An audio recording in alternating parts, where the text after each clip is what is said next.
You'd stand up for your people, if needs be, even fight. But now, if you uphold such values, then you are far right. We're all far right now. We're all far right now. Peterson, Rogan, Ben Shapiro, EIO. We worship Mussolini. His portrait's in the loft. Must say Twitter. Hail Hitler. We're all far right now. Except we're not all far right. We're far right thugs. That is what Sakir said. We're far right thugs for holding to these values. And what I want to look at today is how evolutionary psychology, that's an evolutionary perspective on how humans behave, explains precisely what is happening in the UK at the moment in terms of riots, disorder, ethnic strife, and so on. And before some people say, "Oh, this is a just so story," no. This is what I've been predicting in my books for years. But before I do that, could you please subscribe? It helps me most violently if you do that. It helps me if you subscribe here on YouTube, and also if you subscribe on my Substack, jollyheretic.com, where I put all of the spiciest content that I don't put on YouTube, where I put in-person interviews, where I put movies I make, all kinds of stuff, and where if you like what I do, you can support me for as little as the cost of a pint of beer a month. Okay, back to the video. Now, from an evolutionary perspective, what is happening in the UK at the moment, these riots that have been going on for a week since those 3 little girls were murdered by a second-generation Rwandan immigrant, makes perfect sense, and I want to explain to you precisely how.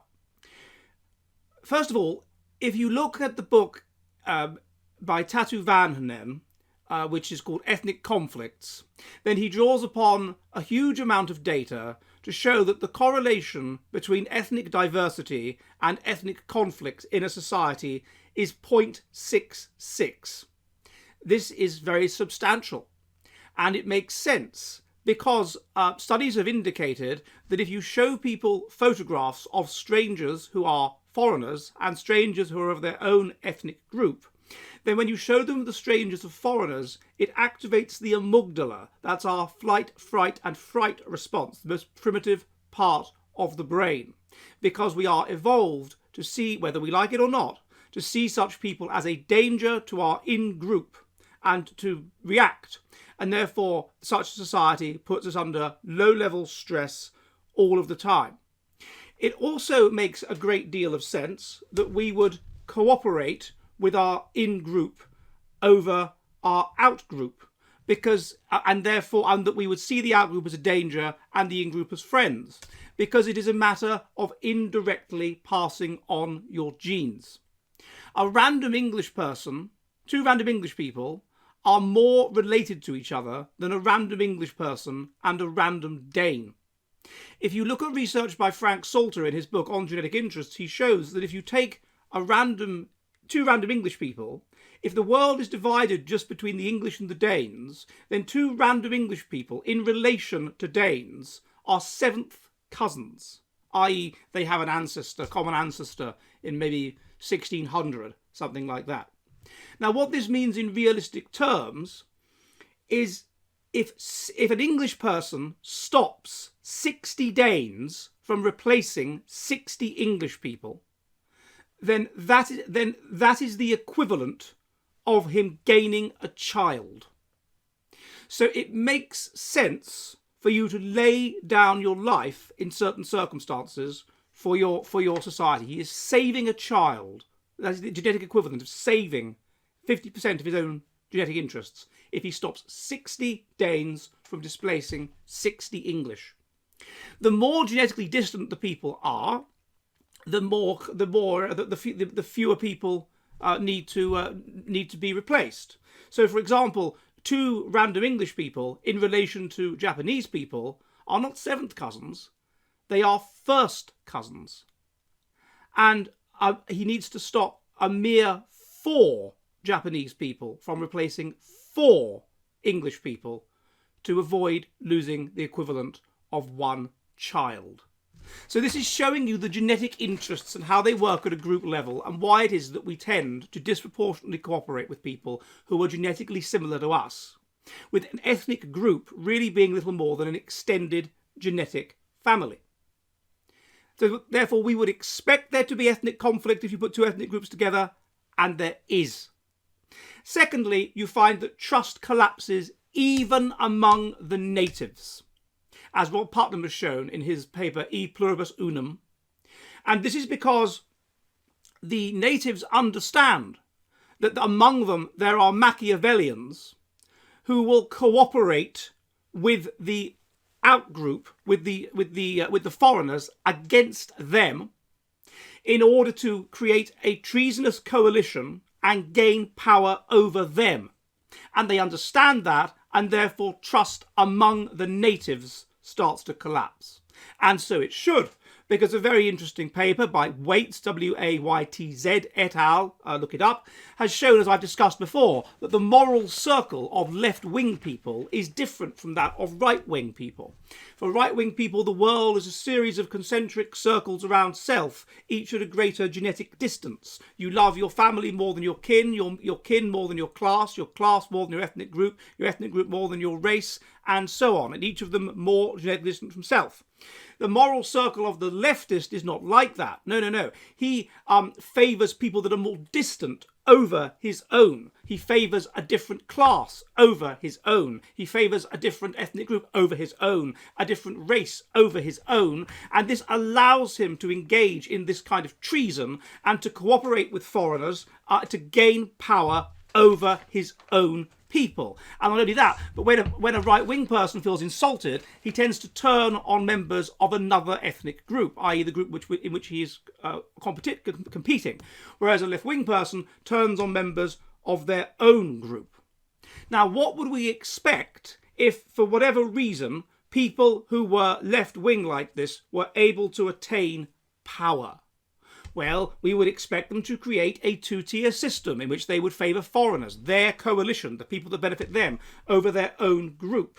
You would expect them to have two-tier policing. You would expect foreigners to be policed less harshly. You would expect hate speech laws to stop people criticising foreigners and drawing attention to what they do. You would expect a narco-tyranny in which foreign crime is not policed, A, because the foreigners are part of their coalition, and B, because if you have a sort of a narco-tyranny in which crime isn't policed, then people are so frightened and so concentrating on their own safety that they can't really organise to try and depose the regime. So that's what you get.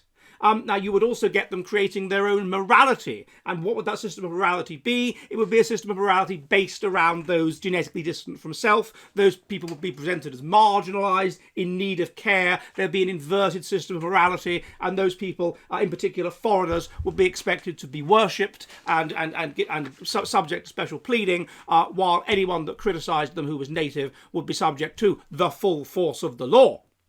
How could this happen? Well, it could happen if we were in an evolutionary mismatch. If we're in an evolutionary match, i.e. we're surrounded by lots and lots of death, 50% child mortality, which was the case until 1800, then our instincts would be brought out. What are our instincts? Our instincts are things like ethnocentrism, that you value the in-group and you oppose the out-group.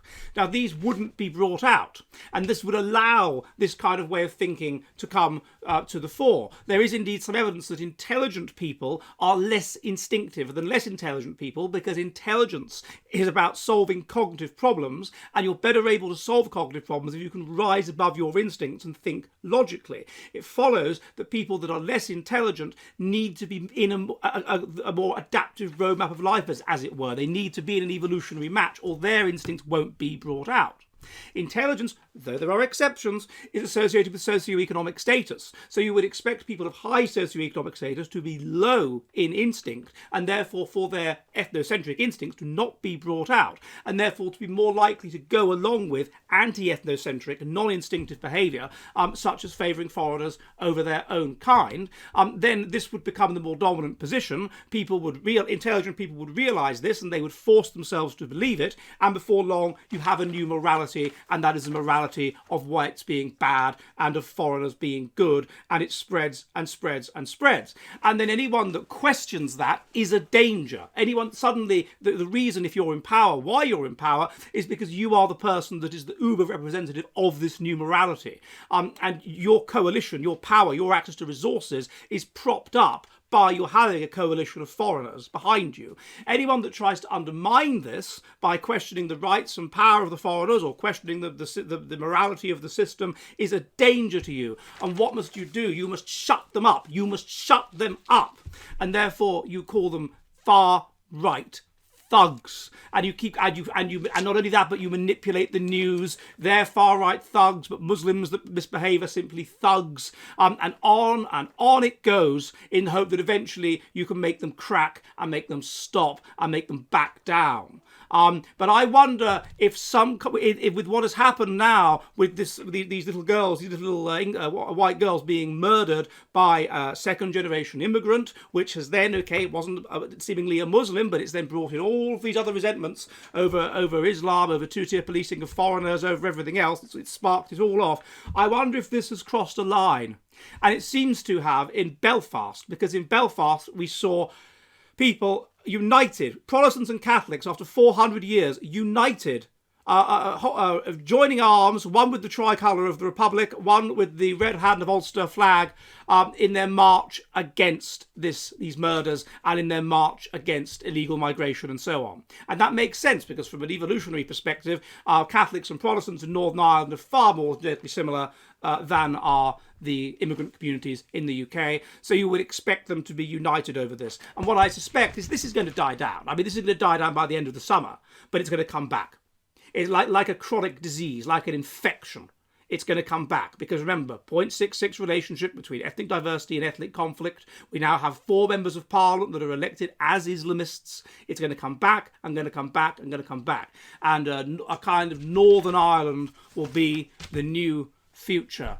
I think it's going to be something of a ride, and not necessarily a particularly pleasant one, but it makes perfect sense in terms of evolutionary psychology. Are you ready for the future of the West?